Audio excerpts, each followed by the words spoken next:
A senior writer at the Wall Street Journal, also senior fellow at the National Taxpayers Union and Forward Strategies president, Mattie Duppler, and the chairman of the program in business and finance at the King's College in Manhattan, Fox News contributor, Professor Brian Brenberg. Great to see everybody this morning. Thank you so much for being here.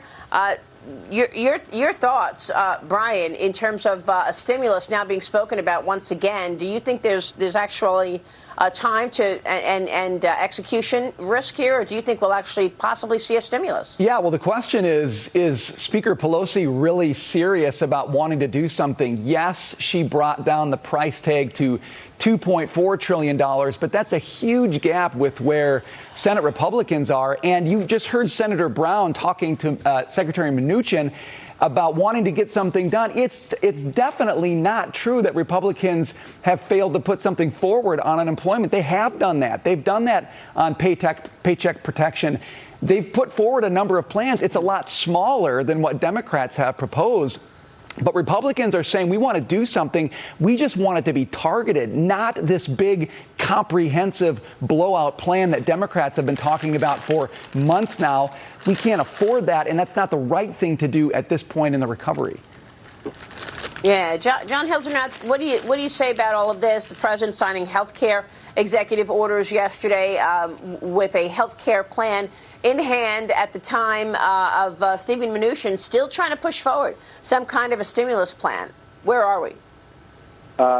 Yeah, Maria, by the way, I think we had video problems. I'm sorry I can't see you face to face. But, I mean, I would say that there are two issues that you have to weigh against each other. First of all, the government has spent so much money this year already. You know, the estimates are that by the end of this month, it will have spent $6.6 trillion. That's double what it spent in 2008, which was a crisis year. So it's just amazing how much red ink there's been. But at the same time, you know, I would say I wouldn't use the term stimulus. I don't think we're in a point of stimulating the economy yet. We are still in a point of trying to climb out of a very deep hole. You know, the indicator I look at is the unemployment rate.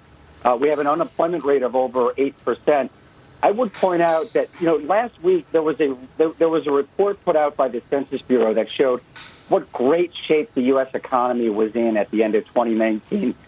Poverty for blacks fell below the 20% threshold for the first time ever. Incomes were rising. Poverty was falling. Inequality was falling. That happens in a world of low unemployment, and we are still a very long way from low unemployment. Yeah, for sure, Mattie. Right before COVID arrived, we were looking at income inequality actually narrowing for the first time in a long time. We were looking at wages moving up for the bottom earners, Mattie.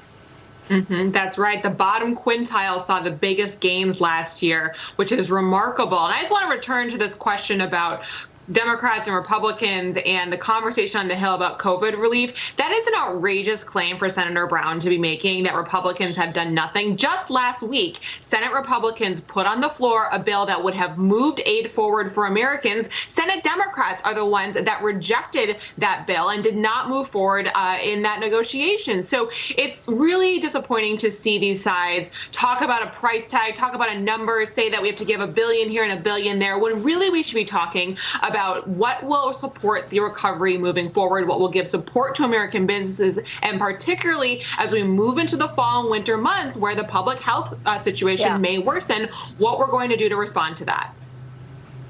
Yeah, I think it's really you're right in terms of this pushback on the Democrats for any new stimulus before the election. Meanwhile, Dallas Federal Reserve President Robert Kaplan said yesterday that he expects the GDP growth by more than 3% in 2021. He also predicted a strong fourth quarter for 2020 with a jobless claims rate of 75% at the end of the year. John, he's talking about a 30% growth story in the second half. Either third or fourth quarter. So we surveyed, the Journal surveyed economists a couple weeks ago, and their average estimate was a 24% rate for the third quarter. And, you know, these are really big numbers, but to put it in perspective, the economy contracted at a 32% rate in the second quarter. It contracted at a 5% rate in the first quarter. In order to get back to where we started the year, just to get back, it has to grow at a 24% rate through the second half of the year. So, I mean, we had a major decline, and we still have a long way to go to get back. And that's why I point to the unemployment rate. If you really want to know where are we, we're over 8% unemployment. We're a long way from the full employment rate, which is where all the good things happen in the business cycle. All right, John, we have a report this morning that we're going to look at later from Cornerstone Macro. Nancy Lazar